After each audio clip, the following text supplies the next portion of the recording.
is that what we've had happen with CSETI is that we go out. Now, for 18 years, we've been going out all over the world and training people to make contact with the actual extraterrestrials. And we've had all these beautiful experiences. Nothing has been scary. No one has been harmed. They have just been so unbelievably cosmic consciousness beautiful. And it's so different from what you hear and see if you go to a UFO conference or look at a cable TV show about aliens and UFOs. It's like 180 degrees opposite.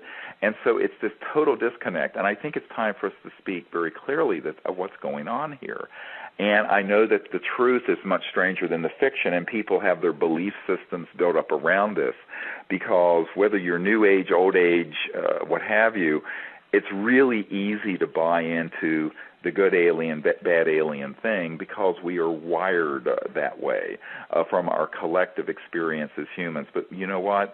That's the big challenge of the moment, is for us to transcend, as it were, the monkey mind and transcend these fears and go into a higher state of consciousness where we can discern not only the deception, this cosmic deception that is being washed like a tidal wave all over the world, but also look and find within ourselves this state of one consciousness, the unbounded universal mind within us that is shining within all of these civilizations, and discern the truth for ourselves. And when we do, what we're going to find is that any civilization capable of interstellar travel, there's nothing on Earth they need. They don't need to be here to get our sperm and eggs. They don't need to be here to get gold mined, like Zecharia Sitchin suggested in the book, his book, I forget the name of it. There's been so many. Help me here, Linda. Anyway. I don't know. There's been too many of his books. So, you know, there are all these mythologies that are very xenophobic and buy into a certain mindset that are things that we have to learn to transcend and discern the truth, and then with courage learn how to make contact ourselves. Because, you know, here's the basic, you know, you can sit around and sort of, excuse me for saying this, mentally masturbate all day about this stuff, reading other people's accounts. What I tell people, set all that aside. You can learn how to make contact with these visitors yourself. And when you do, if you have this discernment where you can discern the difference between an ARV and a PLF and a real ET craft and an ET being, and you're in this state of consciousness, it'll be so clear what the difference is. There's like night and day. There's no comparison. You're going to be able to see that these visitors who have been coming here for thousands of years, by the way, they have no malice towards Earth and her people. However, they're very concerned about the hostility humans have, and that as Neil Armstrong, who landed on the moon, you know, my uncle designed the lunar module that took Neil Armstrong to the moon, and my uncle was the senior project engineer for that at Grumman. It was now Northrop Grumman, but that built the lunar module. And when Neil Armstrong landed on the moon the first time, and the first man on the moon, the crater around where we landed was crowded with these extraterrestrial vehicles. I have multiple witnesses to this. And Neil Armstrong told a member of our team that, yes, but we were warned off the moon. Why? Because we were going there as part of the arms race with the Soviet Union. We didn't go to the moon. The Apollo program was a highly militarized, competitive program where we weren't going out to the moon, or our plans to go to Mars were not as sort of a unified, peaceful world civilization. It was part of the military-industrial complex competition and a proxy for the Cold War. And that is the truth about the Apollo program. Everyone knows it. So I think that the ETs have made it very clear, the real ETs, that the entry ticket to being interplanetary ourselves is to begin to be civilized, to live together peacefully, to renounce weapons of mass destruction, to go out into space free of weapon systems and with this consciousness of universal peace. And then the universe is going to open its arms wide open. Until then, they're watching what's going on here very, very carefully. Why? Because within our classified programs, as Ben Rich, who was the head of Lockheed Skunk Works, told us before he passed away, and this is the guy, Kelly Johnson started the Skunk Works for Lockheed. And then, the Skunk Works are what built the U-2 and all these high-tech, but they have all these programs dealing with this super high-tech stuff like the alien reproduction vehicles and anti-gravity craft. And he said to us, well, we already have the means to travel among the stars faster than the speed of light. And I knew that already. But that basically those are locked away in a black box, and it would take an act of God to benefit humanity. To which I said, well, it's time for us to be that act of God, because the human race needs this knowledge, but they need the truth that is the real truth and not this spun, fearsome nonsense. The other issue, of course, is that we're not going to be allowed to travel amongst the stars until we become a peaceful and evolved civilization, because I have been told that there are entire worlds out there that are at our level of technological development that they don't even have a word for war. They don't even have a concept of the kind of war and conflict we've had on this planet. And we would be a threat to them. So I turn this around. When I'm meeting with these military folks in Washington and at the Pentagon, I say, look, I know you guys are trained to view anything as a potential threat, but let's turn this around a little bit. Here we are, a civilization. Now, my grandmother had horse and buggies in the late 1800s, and her son, my uncle, puts the first man on the moon. So in 100 years, we go from, because you live to be almost 100, we go from horse and buggies and, rifles and whatnot to thermonuclear weapons and space travel. This would have to be a big red flag coming up over this planet, because our technological development had surpassed our social and spiritual development as a people. I mean, there are individual exceptions, but as a civilization on Earth. And that is the big challenge of now. The big challenge of now is to socially and spiritually develop an understanding of these things and to vow to live together in peace and to go into space in peace. And then the whole cosmos will open for us. But until then, there's a quarantine around this planet, and it's appropriate because there are planets out there that have to be protected from us. So I tell people, ironically, while everyone's worrying about, running around like Chicken Little and with their heads cut off about, the alien threat, I'm going, they're not the threat. We're the threat. Humans are the threat. We're the ones, you can speculate all you want about what the alien agenda, quote unquote, might be, but let's just review the last 100 years of human behavior up until the present moment in Darfur, genocide, massive warfare, tens of millions of people killed in World War I and II, and never mind the other wars, thousands of hydrogen bombs and thermonuclear weapons that go through space, ICBMs, and then could land all over the world, turning the world into an uninhabitable cinder. And the beginnings of space travel, but in a way that has not been cooperative, and has been a proxy for the military. Now, this is something which, unless you were brain dead and you were, as an extraterrestrial people, you would be rather cautious, and rightly so. So I think we need to, as the old saying goes, take a hard look in the mirror before we start worrying about these other civilizations. I don't think there's a scintilla of evidence that they're hostile. And one thing I want to mention is that if you have the technological ability to travel through interstellar space, do you really think that there's anything on Earth that they would need to acquire? No. Because if you have that ability, you can materialize and dematerialize in various points in space and time. You can, from the elemental level of existence, the zero-point energy field, manifest any material or any substance. You could take one cell of a biological organism and develop it and clone it into a full organism. Even our classified programs already have that ability in genetics and neuroscience. So there's nothing here that they need. This idea that somehow they have to come here to Earth to get this is another mythology. It just doesn't pass the sniff test if you have any scientific understanding of what kinds of sciences would accompany the ability to go faster than the speed of light and travel amongst the stars.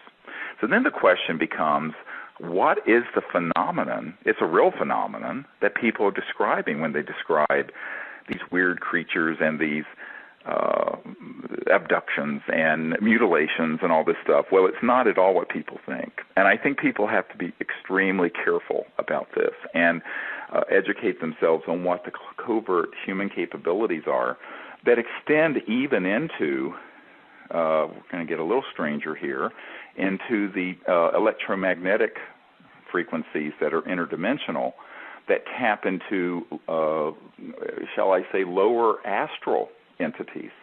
Now, these are not extraterrestrial, but some would call them demonic, or some would call them astral, what have yous. But at Montauk and other places, experimentation has happened. And this is another whole area of confusion where people confuse these interdimensional weirdnesses with an extraterrestrial, interstellar people. And so what happens is that people throw all this junk together, all these different phenomena, plural, and call it the same thing. And the result is a lot of confusion. But that obfuscation and confusion and chaos in the paradigm has been injected deliberately by people who benefit from chaos and fear. And I think this is why people have to free themselves from that, take a step back, look at the materials we have put out there. You know, I've spent 18 years assembling the most astonishing government documents, insider witness testimony, all the experiences that we have had, and we put it out there at disclosureproject.org. And people need to become educated on that so they don't get fooled again, like the old song, we won't be fooled again. You know, we keep getting fooled. I mean, we were tricked into the weapons of mass destruction thing in Iraq. My concern is that people are so gullible and can so easily be frightened that we'll be tricked again into this interplanetary alien threat scenario, which is a complete hoax, an utter and complete hoax. And who benefits from that? The people who want to consolidate their own central power around a military global junta, or sort of ruling militaristic financial class that has everyone running around scared like we were after 9/11, and who can amass more and more centralized power. So I think people need to wake up to this, and it's time for childhood's end, and it's time for us to realize what the truth is. Well, I can sure say that having spent approximately 45 weeks in the field with you at CSETI trainings alone, not counting other things that we've done, I have never seen anything that wasn't just amazing and absolutely delightful and spiritual. And you know, we've been talking about the evil ET or alien paradigm here, but what we've seen in the field are just the elevated levels of good ET behavior. I mean, up to the extent of God consciousness beings that we've had a lot of contact with lately. It's just amazing. And the interview that we did that's archived on December 26th about the Orion transmissions really goes into that a lot if people haven't heard that.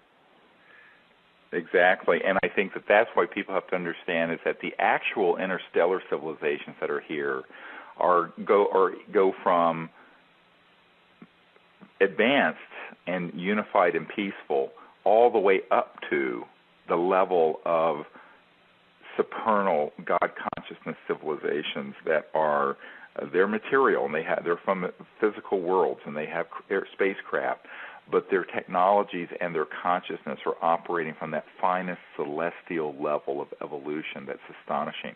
And that's the level that we are often interfacing with, and a support role around us will be with other ET civilizations that are on the evolutionary path to there. And by the way, there is a centralized global universal order to this. It isn't as if these civilizations are allowed to run around the cosmos like the Wild West.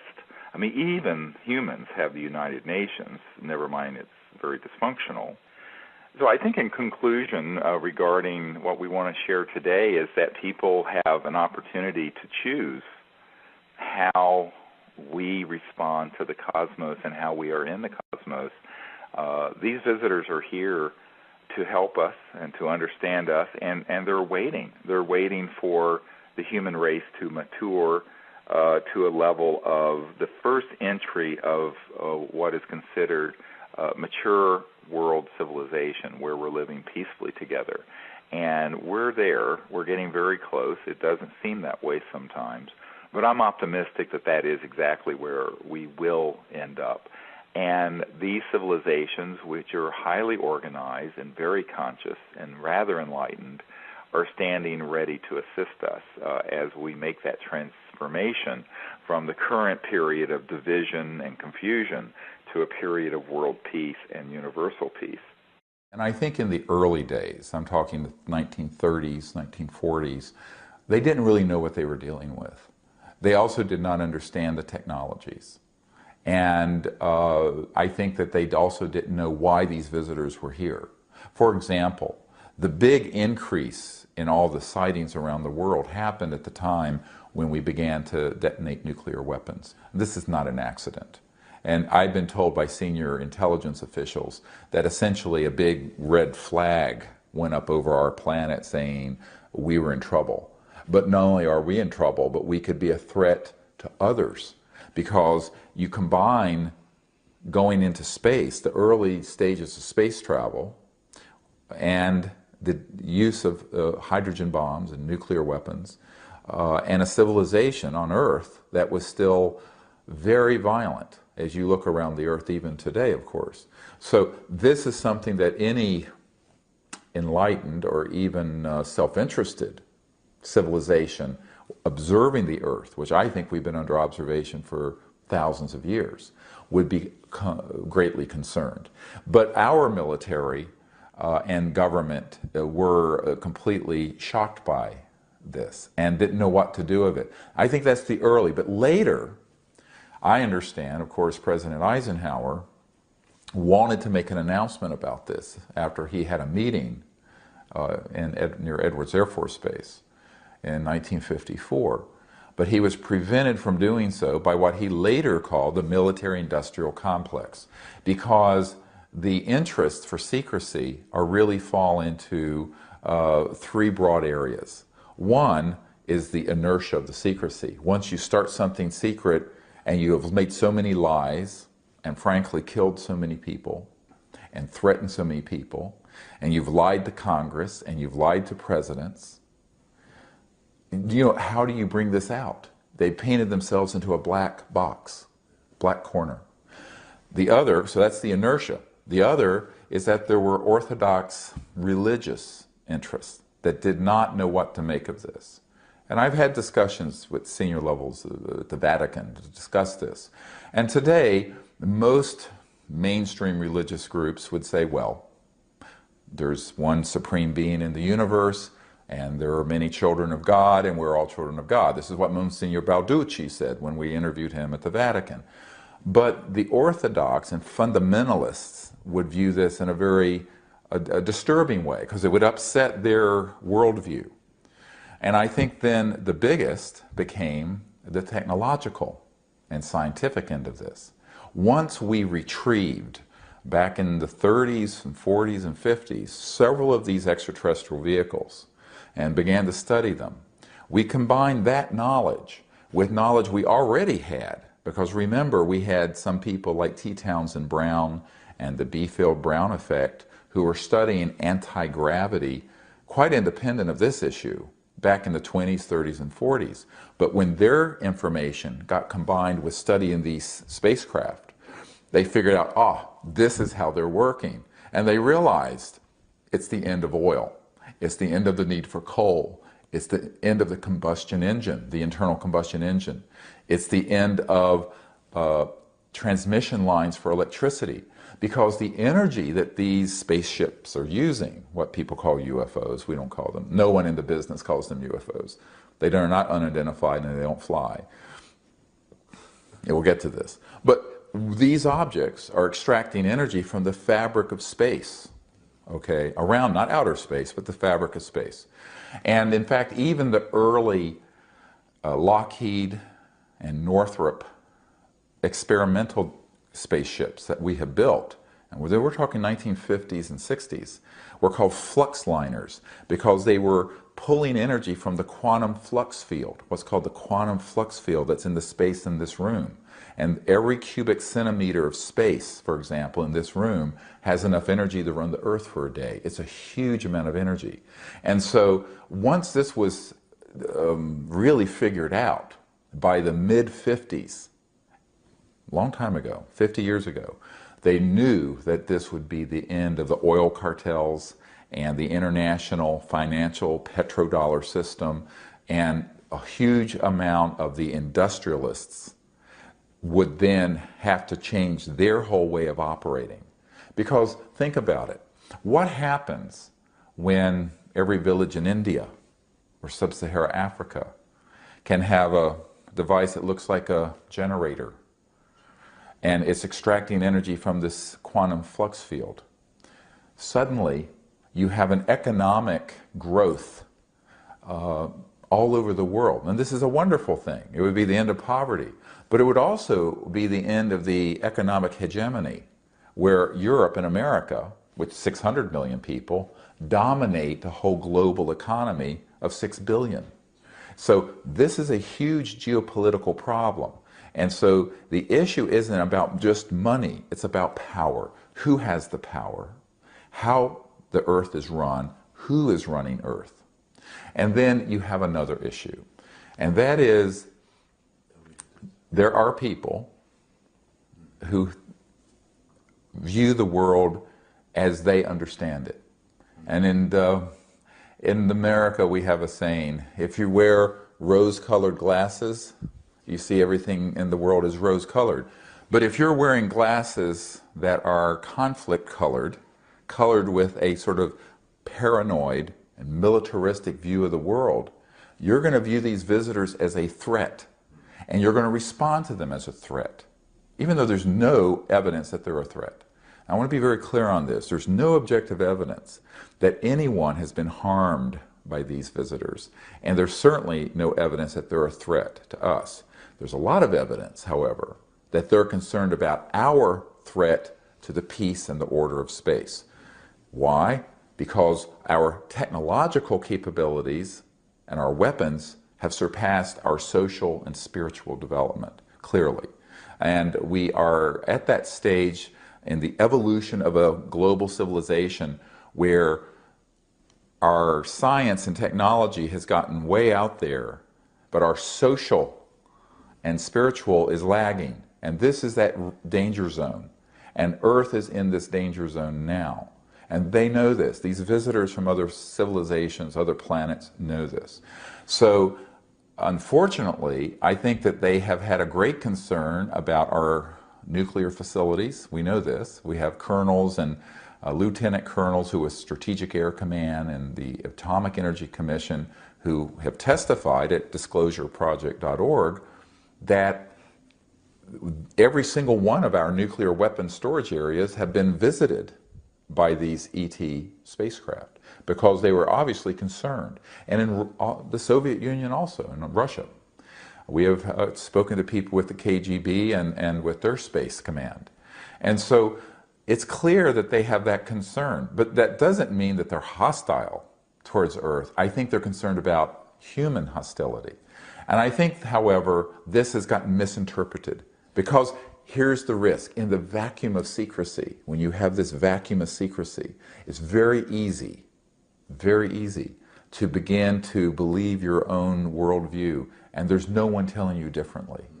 This is the danger of a program being hermetically sealed and kept this secret, because they do not get the perspective and it's gotten out of control. And Eisenhower said when he left office in 1961, beware the military-industrial complex because it can become a threat to our security, our way of life, and our democratic institutions. And he was a five-star general and a conservative Republican, but he was very concerned. And why? We have people who worked with him in the White House at that time who have told us, who are witnesses for our group, that he had been stabbed in the back by people who wanted to keep this secret and actually trumped or violated his presidential power and took these projects and hid them deeper and deeper and deeper. This is a very dangerous thing in a world where you're dealing with technologies this powerful. And this was, of course, President Clinton's frustration. President Clinton asked Webster Hubbell, who was third in command at Justice, to look into two things. And this is in his book, Webster Hubbell's book, Friends in High Places.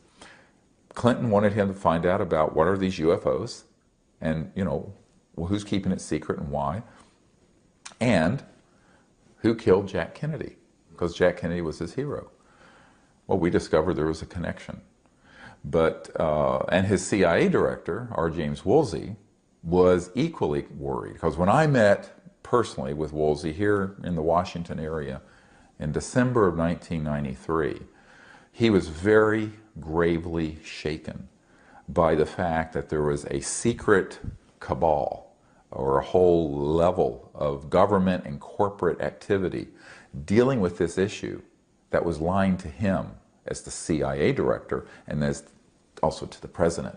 So this is a very serious problem, and so the secrecy is related to a number of related issues. One is this inertia that happens when you have this large ongoing historical problem of secrecy. The other is certain orthodoxies of both religion and science that people don't want out. Because obviously, if you own a trillion-dollar oil field or a company that's assets are in that range, remember, this is not particularly good news for you. It's good news for humanity and for the earth and for the environment. But there's only a few hundred people in corporations who really control the world economy. And this information would change forever their grip on that power. Now, they would still have a lot of money, but it's not about money. You and I think of money, can I afford to put my son or daughter to college or buy a home or what have you? They're viewing it as power, the geopolitical control. So it's a power issue. And this would change geopolitics forever. It's because you're defanging their whole war plan. The next big war is not terrorism, it's interstellar. And if you expose that it's a hoax, it takes all the steam out of their plan. I said, yes, but if we don't, we're cooked, because there's no way you can have war that's interstellar and survive it. It'd be worse than mutual assured destruction, because the technologies are 1,000 times worse than a hydrogen bomb. So I said, look, we're going to have to figure out how to deal with this. And the only way I know how to do it is put the sunlight in there and let people know what the truth is. So a man came along. If we go to the next slide.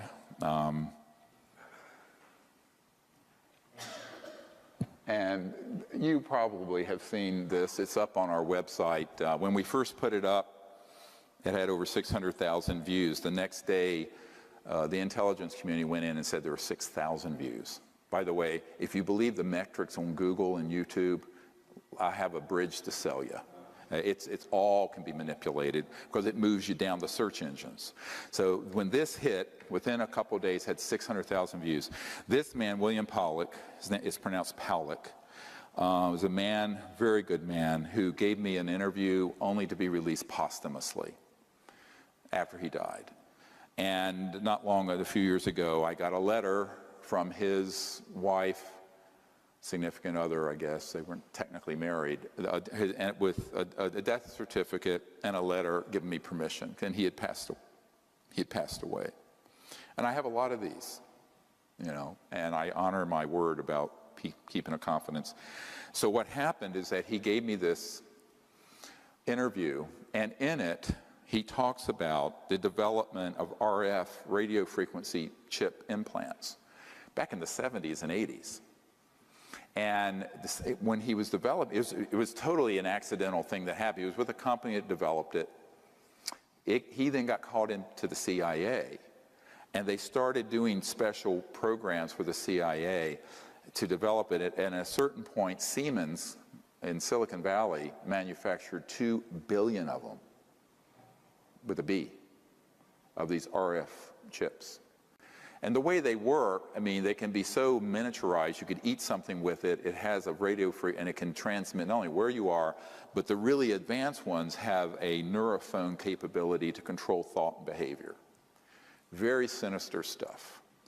So you can actually do a lot of psychological warfare with these RF frequency chips. Now that was the early stages in the 70s and 80s. Now you figure, you know, 40 years later, they're more and more and more and more sophisticated. And as I've watched the whole UFO subculture sort of get involved with this whole fascination with abductions and implants, I went, yeah, but you know, EG&G is on one of the plants is on the edge of the Area 51. They're the ones manufacturing the implants that you're taking out of these abduction victims. Absolutely. They're not coming from outer space. They don't need that. If you're interstellar, you're transdimensional. If you're transdimensional, you don't need an RF frequency plant chip to track anybody, because their technologies are way beyond that. I said, this is human, 100%. And you better wake up. And so Powlett gave us this interview, and it was one of a dozen data points that I began to accumulate. And then, not many years ago, I get a document, the next one, which is chilling. It's never been shown. It's from the Strategic Studies Institute, think tank, and it's dated 1995. And it was talking about all kinds of global security strategies. And, you know, you can look at it yourself. Cult-programmed graduates, blah, blah, blah, who will be expected to participate in contrived UFO abduction scenarios. Listen carefully. Oh, we need the next one up. Strategic Studies Institute. Is it? I can't see the screen. Is it up? All right. So I loathe reading to people but this I will. And number 2, create a global UFO cult, which will involve, this is what needs to be done in order to actuate this false flag operation, that will involve the abduction of citizens so as to foster an illusion that this Earth is facing an extraterrestrial invasion. UFO abductees of preference will have an experience in computer technologies, since that expertise will be required in future technocratic RMA scenarios. Use of experimental drugs, holographic projection capabilities, directed energy technologies, I'll get into that in a moment, induced auditory input. These are the neurophones I mentioned that Werner von Braun said the most dangerous thing is the neurophone, non-local things that can be done to make people think they're having an experience when they're not. Input experimental aircraft, well, that's just a euphemism for man-made UFOs, and special effects costuming and stagecraft, among other things, will be used to persuade the abductees of the reality of their circumstances. Official denials regarding these events will employ reverse psychology to ensure that all such denials are taken as official confirmation of an imminent and or ongoing extraterrestrial invasion. This is the next page. UFO abductees will be persuaded to worship their anticipated ET conquerors in cult-enforced religious fashion. UFO cult networks will be controlled by U.S. intelligence to limit infiltration and ensure that dissidents do not disrupt UFO long-term agendas. Uncontrollable dissidents will be assassinated, preferably by directed energy means. Dissociative satanic cult graduates will handle all such executions, i.e., when not actively lending logical and theatrical support to UFO abduction operations. Number 3, directed energy surveillance and weapons technology of all types and caps will be used for purposes of spreading fear and confusion in the population at large under deniable circumstances, for eliminating persons deemed adversarial to U.S. national security interests, and for spotting, assessing, and manipulating potential recruits to the RMA cause. Neurocybernetics and other psychotechnologies will be used to sow confusion and hypochondria in the population. The symptoms and effects produced by these and other directed energy technologies will parallel the effects produced by various microbes, viruses, and chemical imbalances, thus compelling a large segment of society to seek medical intervention, which in turn will be a basis for their being used for medical experimentation under voluntary circumstances.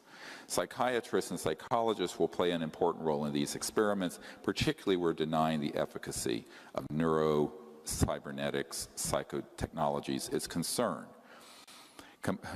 Citizens who complain of hearing voices will be used as a basis for generously government-funded schizophrenic-related brain research, on and on and on. It goes on. Now, if you're not falling out of your chair yet, what I want to tell you is that all of that has come to pass and came to pass between the 1950s and the 1970s. A man that I worked with before his death had developed an electronic system in 1956 or 54, that would enable someone electronically to remote view anywhere, and could also affect, some of these have been called radionic psychotronic weapon systems, and they were developed decades ago. Now, how hard is it to deploy them? Not hard. They're not used every day. They're used enough to create a groundswell of conviction that there's an alien threat. So you take that capability, combine it with man-made UFOs, combine it with disinformation in general about the subject, and also certain chemicals, and you can launch an entire contagion of fear that's based on completely man-made false events. So this is the false flag event I wanted to warn you about. And people say, when is that going to happen? I said, it's happened already. It's already happened. The media, the film industry, any UFO conference you go to is going to be filled unwittingly, usually, not always unwittingly, but usually with information